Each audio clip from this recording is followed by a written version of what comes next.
오늘 다윗은 너무 기뻐서 기쁨을 조절을 못하거든요.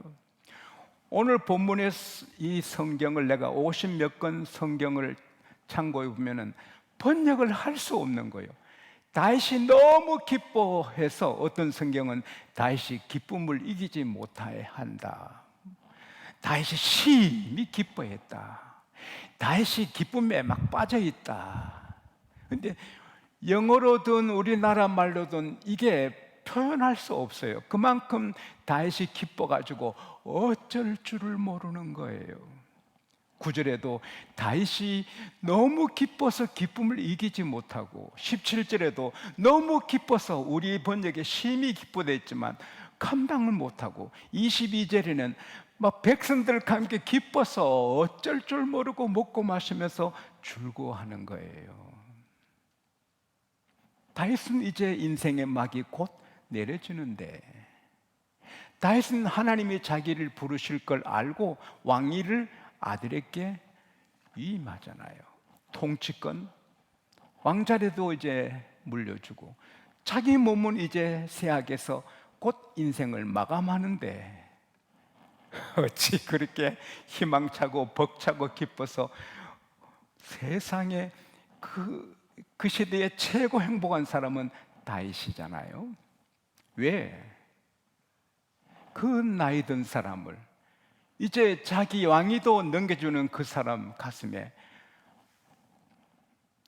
강원도 황지못에 매일 물이 5,000톤씩 솟아흐른다 하잖아요. 낙동강의 수원지. 저는 거기 집회 갔다가 한참 봤는데 그 못이 샘이잖아요. 하루에 5,000톤 이상 물이 솟아오르듯이 이 다윗의 가슴에 기쁨이 막 뿜어나오는데, 와,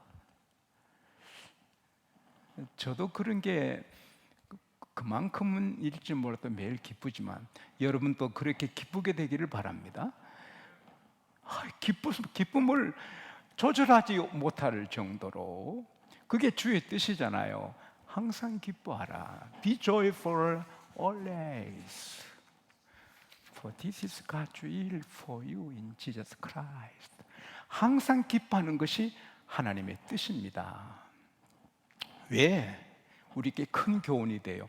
다윗이 나이 늙어서 왕자리 내놓고, 그런데 곧 내일 모레 세상 떠나갈 사람이 어찌 기뻐하느냐. 한평생 섬기는 하나님 대해서 다시 그것을 깨달으니 기쁨이 황지못에 물보다 더 막 솟아나는 거예요. 세상의 모든 신들은 다 가짜거든요. 세상의 우상을 섬기는 분들은 갈수록 공허하고 갈수록 탄식하잖아요. 그 길 가다가 예수로 오기가 힘드니까 탄식하잖아요. 우리나라에 세계가 주목하는 한 분이 계셨죠. 수련을 잘하기 위해서 부모, 형제, 처자 다 버리고 입산해서 자기 주변에 철조망을 쳐놓고 사람 접근을 막고 8년간 자리에 눕지 않고 앉아서 잠을 주무시면서 돌을 닦고 학문에 전념을 했지요. 그렇게 애쓴 분이 역사에 잘 없지요. 근데 그분이 돌아가셨을 때 우리 한국의 모든 매스컴이 신문이 도배를 했지요. 위대한 인물이라고, 위대한 분이라고. 그러나 그분은 정직하셨죠. 정직하셨어. 그분이 자기 딸에게 쓴 편지를 제가 어느 책에서 읽어봤잖아요. 딸 이름이 필입니다. 필이야, 내가 너랑 54년간 단절하고 살다가 임종을 앞두고 이제 너에게 연락하니 미안하다. 필이야, 내 죄가 산보다 높고 바다보다 깊어. 감당할 수 없구나. 나는 지옥에 떨어진다. 우리에게는 제3의 길이 없다. 그게 딸에게 준 마지막 편지잖아요. 그리고 또 유언하시고 돌아가실 때 내가 80년 동안 많은 남녀를 속인 죄가 너무 크다. 내가 감당할 수 없다. 나는 지옥에 떨어진다. 참 정직하신 분이죠. 그러나 그렇게 애쓰고 노력하고 열악한 음식을 드시고 한벌 옷을 입으시고 그렇게 우상 앞에 돌을 닦았지만 마지막에 탄식하는 거죠. 나는 인생길을 잘못 선택했다. 나는 지옥에 떨어진다. 이사야 41장 8절에서 14절에 보면 하나님이 이렇게 말씀하세요. 이스라엘아, 내가 택한 야곱아, 나의 친구 아브라함의 자손인 이스라엘아, 내가 땅 끝에서 땅 모퉁이에서 너희를 택했고 싫어하여 버리지 아니했다. 두려워하지 말아라. 내가 너와 함께한다. 놀라지 마라. 왜? 내가 너 하나님이 아니냐. 내가 너를 굳세게 하리라. 내가 내 의로운 오른손으로 너를 붙들리라.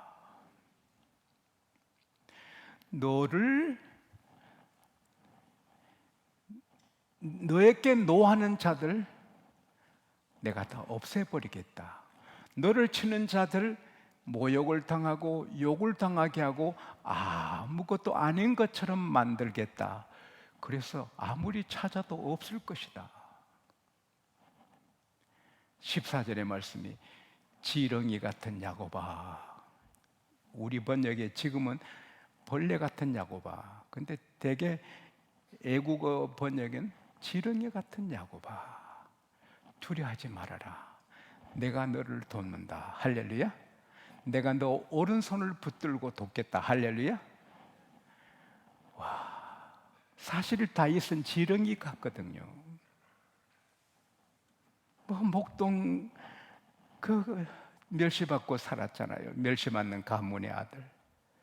그는 죄도 짓고 음란하고 그 죄 지은 여자 남편을 죽이기도 했잖아요. 그래서 시편 22편 6절에 보면은 다윗이 나는 벌레요 사람이 아니에요 그러잖아요. 나는 지렁이에요 사람이 아니에요. 다윗도 그렇게 약했거든요. 아브라함도 지렁이거든요. 우상 파는 집의 아들이잖아요. 야곱도 거짓말하고 지렁이 같거든요. 모든 사람은 지렁이 같아요. 지렁이가 뭐예요? 땅에서 20cm, 40cm 깊이 들어갔다가 올라왔다가 들어갔다 올라왔다가 계속 흙을 파먹고 흙을 토하잖아요. 세계 1800가지 지렁이가 산대요. 1800종류. 우리 한국에 지렁이가 38가지래요. 그러나 아무리 종류가 많은들 우리 눈에 하찮은 이게 불쌍하잖아요. 개미한테도 죽고 두더지 밥이 되고 새의 밥이 되고 이건 도대체 지렁이는 지 죽을 줄도 모르고 도로에 나가고 아스팔트 기어올라서 죽잖아요. 차에 치여 죽고 밟혀 죽고.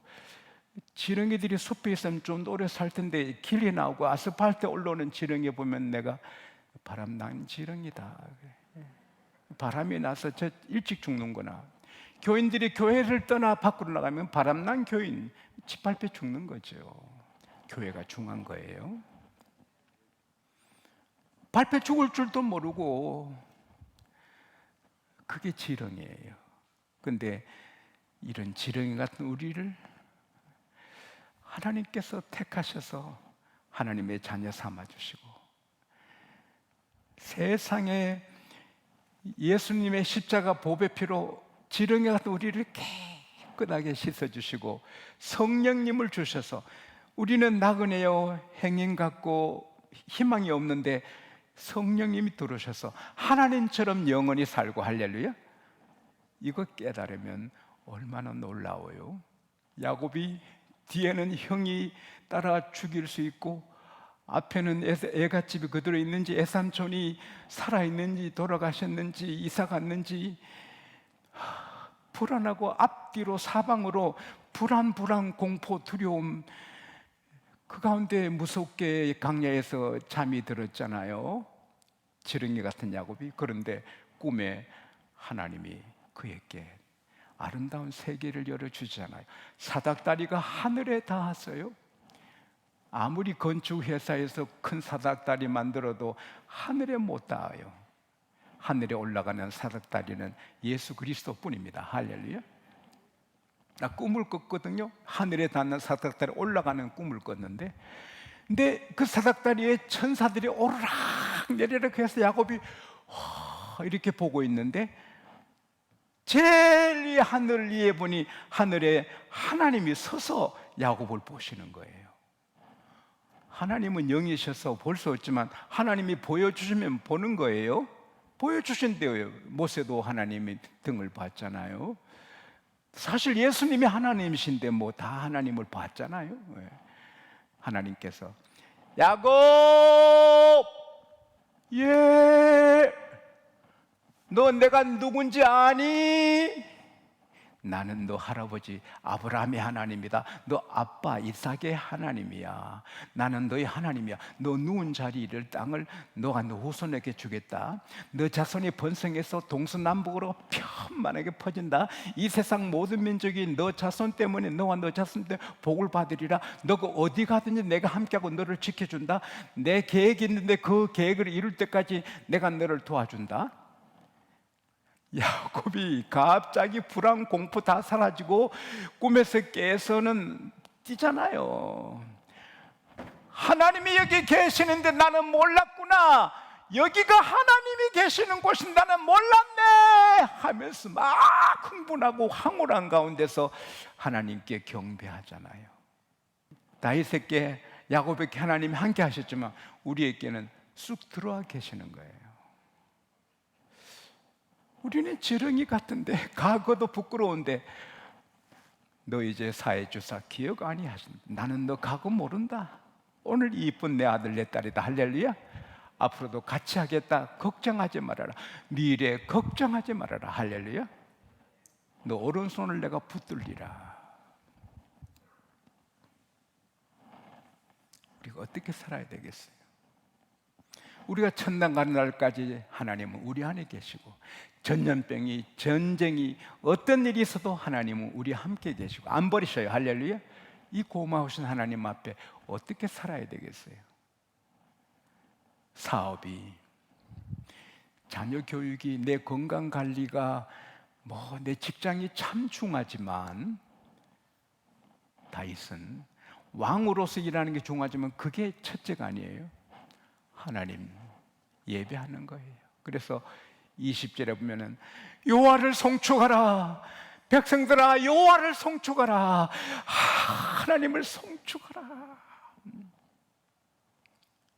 시편 136편 1절에서 26절에 보면은 여호와께 감사라. 그의 선하심과 인자심이 영원함이로다. 이게 똑같은 말이 26절에 26번 나와요. His love endures forever. 여러분과 저를 향한 하나님의 사랑은 영원합니다. 할렐루야. 이 영원한 사랑 앞에 우리가 하나님 향 할 일은 딴 게 아니고 우선 하나님을 예배해야 되는 거예요. 그래서 21절에 보면은 그 이튿날 다윗이 소를 1000마리 바쳐요. 순양을 1000마리 바쳐요. 어린 양을 1000마리 바쳐서 막 하나님을 경배해요. 그러면서 백성과 함께 기뻐 어쩔 줄 몰라요. 하나님이 목마르게 우리에게 원하시는 것은 예배인 거예요. 출애굽기 7장, 8장 1절, 8장 20절, 9장 1절, 9장 13절 계속해서 하나님께서 모세를 통하여 바로에게 하신 말씀이 뭐예요? 내 백성을 보내라. 그들이 나를 섬기리라. 그 말이 예배거든요. Let my people go so that they may worship me. 따라합시다. 내 백성을 가게 하라. 그들이 나를 예배하리라. 하나님이 찾으시는 사람은 예배하는 사람이거든요. 그래서 우리가 주일 낮에, 주일 밤에, 3일에, 새벽에 나면 하나님이 흡족해 하시는 거예요. 그래서 은혜를 퍼부어 주신. 그래서 히브리서 4장 16절에 따라합시다. 교회는 은혜의 보좌다. 은혜 받아 기뻐서 예배드리면 하나님 은혜를 더 주셔서 시편 16편 11절에 주께서 생명길로 내게 보이시니 주 앞에는 기쁨이 충만하고 주 옆에는 영원한 즐거움이 있도다. 그래서 예배를 열심히 나면 영원히 즐거워하고 기쁨이 넘치는 거예요. 할렐루야. 아낄 것이 없어요. 소 1,000마리, 양 2,000마리 아낄 것이 없어요. 헌금할 때 아까워 은혜가 없는 거죠. 헌금할 때 기쁨으로 해요. 그 사람은 더 많이 드리게 주시는 거죠.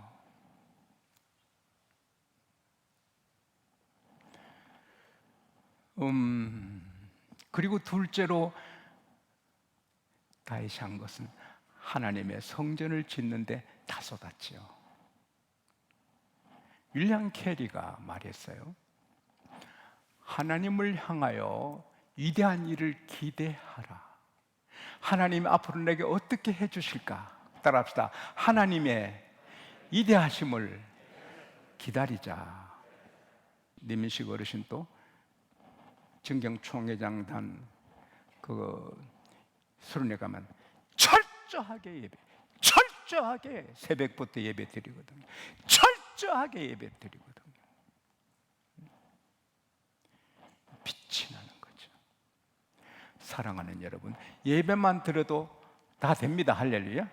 우리가 예배만 드려도 자식이 되고 사업이 되고 건강이 되고 다 되는 것입니다. 하나님의 약속입니다. 이사야 58장 13, 14절에 예배만 잘 드려도 행복하고 명예롭게 되고 부자 된다. 할렐루야. 예배만 잘 드려도, 성전 예배만 잘 드려도 다 되는 거예요. 다윗은 그 다음에 한 것이 성전 짓는, 하나님을 위해서 했잖아요. 우리가 하나님에게 위대한 일을 expectation, 기대하고 살아야지만 우리도 하나님을 위해 일을 해야 돼요. 큰 계획을. 우리가 10만 영혼 구원하는 거 작은 일이거든요. 우리 다 힘을 합해서 전도하면 20만, 30만, 50만, 100만도 될 수 있을 줄로 믿습니다.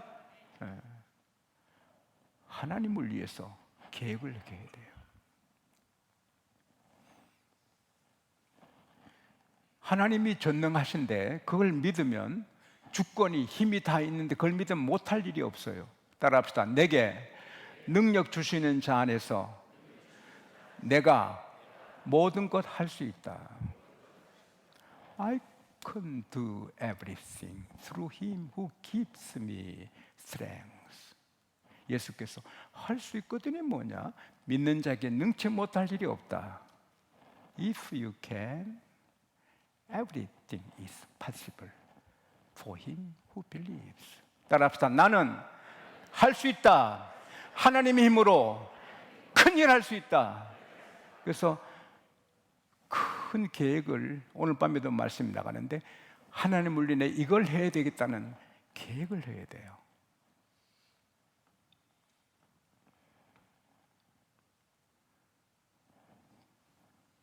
일이 없는 사람은 하나님의 사람이 아니에요. 하나님은 지금도 일하시고 예수님도 지금도 일하시고 성령은 지금도 일하시고 우리가 일을 만들어야 돼요. 제일 위대한 일은 기도고요, 또 전도고, 또 사업을 잘하는 거고요. 초밥 식당 운영하다가 부도난 사람, 신용 불량자가 됐는데 교회 집사님인데 기도하는데 하나님이 꿈을 꾸게 하신 거예요. 엄청난 대기업 같은 초밥집, 사람들이 줄을 서서 밀려오는 초밥집. 와, 저런 거 하면 좋겠다. 그러나 뭐 돈이 있어야죠. 그래서 하나님 그런 꿈에 주신 저 초밥집 하고 싶어도 돈이 없어요. 저는 신용불량자라 돈 못 빌립니다. 구청에 가서 창업자금을 신청해라. 이 구청에 가서 창업자금을 신청했더니 5천만 원을 주는 거예요. 얼마요? 다 부자들이니까 그게 뭐 별 느낌이 적다. 그런데 그거 갖고 한 게 너무 잘 됐어요. 그분이 그 옆에 성경을 두고 성경 읽으면서 했는데 꿈에 본 그대로 이루어졌잖아요. 하나님이 하시면 안 될 게 없어요. 신명기 17장 18절에서 20절 보면요, 모세가 이렇게 설교해요. 왕이 되거든 성경을 옆에 놓고 하나님 섬기는 법을 배우면, 또 그대로 살려고 노력하면 겸손하게 되고 좌우로 치우치지 않고 그 왕의 자리가, 따라합시다, 장구하리라. 다 됩니다. 우리가 하나님을 위해서 큰 뜻을 품고 성경 갖고 기도하고 나가면 다 성공합니다. 그래서 하나님을 위해 큰 일을 할 수가 있습니다. 안나 메리 로버트슨 모제스, 이름이 길어요. 가난해서 공부 못했어요. 대학 문 근처도 못 갔어요. 70이 넘어서 이제 좀 내 하고 싶은 일을 하자. 그래서 그림을 그렸어요. 농사 짓기 때문에 농촌의 풍경을 그렸어요. 딸이 엄마가 그림 공부도 안 했는데 그린 그림이 감동이 돼서 약국에도 가서 알리고 가게마다 좀 나눴어요. 미국의 유명한 미술품 수집가, 미술 그 이벤트 기획사가 우연히 어느 약국에 들렸다가 그 그림 보고 눈이 멈춘 거예요. 결국 그 그림이 맨하탄 화랑에 등장하고 뉴욕 현대미술관에 전시가 되고 프랑스 파리 미술관에 그 그림이, 그리고 러시아 푸시킨 미술관에 그 그림들이 전시가 됩니다. 유럽, 일본, 미국에서 15번 그 할머니 개인전을 열었는데 전 세계에 호응을 얻었습니다. 그 그림을 저도 몇 편 봤는데 따뜻하고 조용하고 느낌이 아주 대단해요. 트루먼 대통령 그에게 큰 상을 안겨주고요. 뉴욕 주지사 록펠러 씨는 주의 하루를 그 그랜드마 모제스 그 할머니 날로 정하고요. 세상에 100세가 넘어서 그린 게 250점입니다. 돈 벌려고 그린 게 아니에요. 하고 싶은 일을 하기 위해서 했는데 세계적으로 반향을 일으키는 그림을 그려. 101세, 한국 나라 102세가 되도록 그림을 그린 겁니다. 제가 하는 말은 100세가 넘어도 꿈을 꾸고 하려면 하는 거예요. 할렐루야. 여러분과 저는 할 수 있는 거예요. 저는 가슴이 뛰는 거예요. 그래서 저는 제대로 이 일에 계획이 있어요. 여러분도 계획이 있어야 돼. 내가 하나님을 위해, 따라합시다, 내가 주님을 위해 이 일은 하리라. 그래서 다윗이 하나님의 귀염둥이 된 것처럼 우리도 하나님의 가슴에 있는, 그래서 다윗이 늘도록 부하고 존귀하게 하나님이 해주신 것처럼 여러분도 저도 늘도록 부하고 존귀하게 세상의 빛이 되어 살다가 천국 가면 주님이 밀관 들고 야 어서와 수고했구나 받았어라 너 정말 고맙다 너 열심히 했다 이렇게 칭찬받는 여러분과 제가 되기를 축복합니다. 하나님 저희들을 다윗처럼 깨달아서 날마다 조절할 수 없을 만큼 기쁨을 누려 우리 얼굴이 빛이 나고 행복이 가득해서 우리 얼굴이 전도지가 되게 하여 주십시오. 다윗처럼 예배의 우선순위 되어 자나깨나 목숨 걸고 예배해서 하나님 기쁘시게 드리고, 다윗이 성경 건축에 자기를 쏟아 하나님이 기쁘심이 된 것처럼 우리도 하나님이 기뻐하실 귀한 일을 계획해서 잘 이루고 아버지 나라 들림받게 하여 주십시오. 예수님 이름으로 기도합니다. 아멘.